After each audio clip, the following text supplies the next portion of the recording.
In today's video, we shall talk about Faraday's law.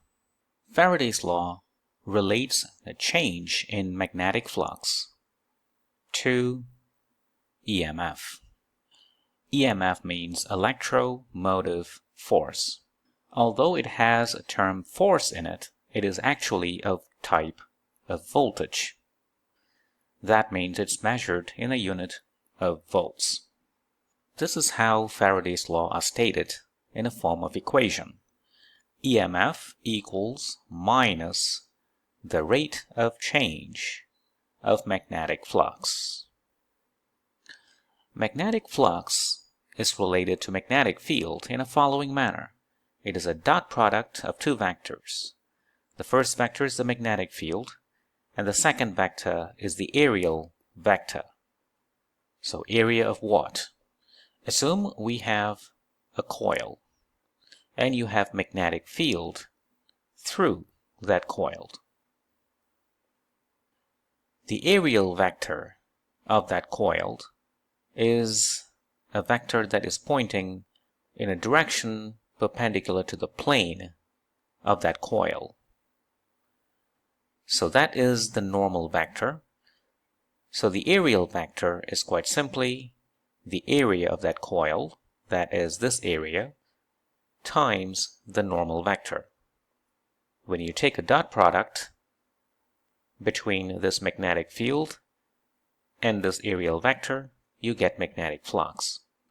Now, as you can see, since magnetic field is measured in the units of Tesla, area is measured in the units of meters squared, the magnetic flux can be expressed in the unit of Tesla meter squared, or Weber. So 1 Weber is equivalent to 1 Tesla meter squared. So that is the SI unit that we use to quantify magnetic flux. Although EMF is a type of voltage, and therefore it is a scalar, one can associate direction to an EMF.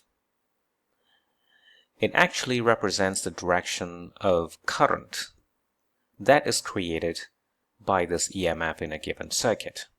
And this is how we determine the direction. Assume we have a coil. The magnetic field, B, is making an angle, say theta, with respect to the areal vector. So that is the areal vector of that coil. So the magnetic flux, as we know, is given by B dot A, or BA cosine theta. In order for the flux to change, either the magnetic field should change with time, or the area, the efficient area of that coil with respect to the magnetic field should change with time, or the theta should change with time. For present argument, let's assume the magnetic field is changing with respect to time, and it is increasing with respect to time. So dB dt is positive. What that means is the rate of change of magnetic flux is also positive. However, since EMF is minus the rate of change of magnetic flux, this minus with that positive would give you a negative EMF. Let's first introduce the positive direction for the EMF. A positive direction for EMF is determined in the following manner. Your right-hand thumb points in the direction of that areal vector, and the direction of that fingers, the curl that is, represents the positive direction for that EMF. In this case, since the EMF is negative, then the direction of the EMF must be opposite to that, which means it should go like that. So that is the direction of the negative EMF. What that means is, since if there is an EMF, there should be a current, the direction of the electric current in that circular coil must also follow the direction of the EMF. That's what it means. So the induced EMF and the induced current would be in the same direction. Now let's assume the magnetic field, or the strength of the magnetic field that is penetrating the coil, is decreasing with time. So that would make the magnetic flux to also decrease with respect to time. What that means is the EMF is minus the rate of change of magnetic flux. So that means since this is already minus, there is a minus there, that would make the EMF positive. Using the sign convention that we have just introduced, a positive EMF means should go in that direction. And that must also represent the direction of the induced current. So this is what we mean when we say direction of induced EMF or direction of an induced current. Simple as that. And that is also how we use Faraday's law, which states induced EMF is minus the rate of change of magnetic flux. Let's look at the following problem. A rectangular coil of 50 turns has dimensions of 15 cm times 30 cm. In time 0.1 seconds, the plane of the coil is rotated from a position where it makes an angle of 45 degrees with a magnetic field of 1.5 Tesla to a position perpendicular to the field. Find the average induced EMF in the coil. So let's assume this is the initial position of that coil. Assume the magnetic field is making an angle of 45 degrees with respect to the plane of that coil. So it's rotating like that, and finally the position of the coil is like this. The field is unchanged, and the direction of that plane of the coil is flat, making an angle of 90 degrees with respect to the magnetic field. So in this case, we can view the induced EMF results from the fact that theta is changing. So we can calculate the induced EMF in a following manner. Induced EMF is minus the rate of change of magnetic flux through the coil. Now let's, for the moment, calculate just the magnitude, so we don't have to worry about the negative sign. The negative sign is important when we want to determine the direction of that induced EMF. So let's calculate. The number of turns is N. The magnetic field strength is not changing. The area of that coil is not changing. Only the angle between the normal vector to the plane and the magnetic field is changing.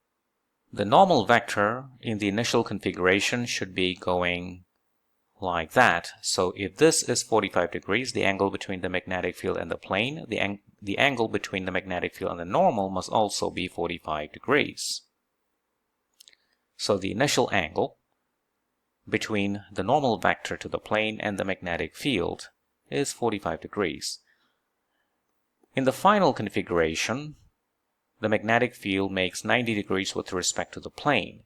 So that means it should make a 0 degree with respect to the normal of the plane. So here, theta is 0 degrees.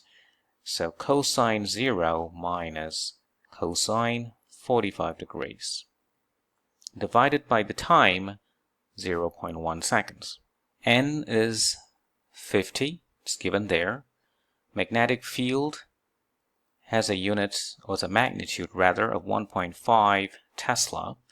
The area is given by 15 times 30. 15 times 30 is 450 cm squared. Now you have to change that to meters squared by multiplying that with 10 to the power minus 4. So that's going to turn the area in the unit of meters squared. So 50 times 1.5 times that, divide by that, and don't forget to multiply with that. It's going to give you an answer of 9.88 volts for the induced EMF. Problem 2. A surge coil has an area of 5 cm squared, 150 turns, and a resistance of 50 ohms. It is connected to a charge measuring instrument whose resistance is 25 ohms. When the coil is rotated quickly from a position parallel to a uniform magnetic field, meaning the plane of that coil is parallel to a uniform magnetic field, to one perpendicular to the field, the instrument indicates a charge of 5 times 10 to the power minus 5 coulomb. What is the magnitude of the field? Again, we note if this is the plane of that coil and it's parallel to the magnetic field, it's like that. So the normal vector to the coil makes an angle of 90 degrees with respect to the magnetic field.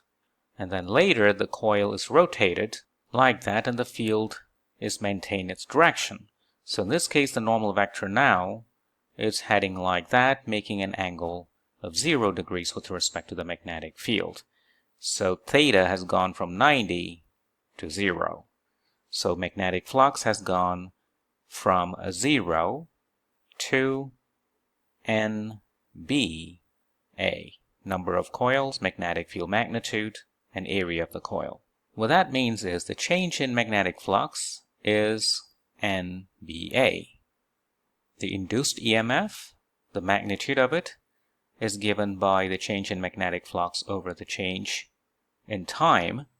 So that means NBA over the change or the time interval. We know electric current is given by the charge over the time interval. And as the expression for that current, EMF over the resistance of the circuit. So let's rewrite that section of the equation. Q over delta T equals EMF. EMF is NBA over delta T times the resistance in the circuit. So you see the delta T will get cancelled, and you can determine the magnitude of the field. So the magnitude of the field B equals the charge times the total resistance of that circuit over the number of coils times the area of that coil. So let's put in the numbers. The charge is that 5 times 10 to the power minus 5 coulomb. Resistance, well, there are two contributions. One is the resistance of that surge coil, 50 ohms, and the other one is due to that instrument, 25 ohms. So 50 plus 25 is 75. Number of turns is 150, and the area is 5 cm squared. Turn that into meters squared by multiplying with 10 to the power minus 4. And that's going to give you an answer in Tesla for the magnetic field. Doing the calculation will give you 0.05 Tesla for the magnitude of the magnetic field. And that solves the problem. Thank you for watching.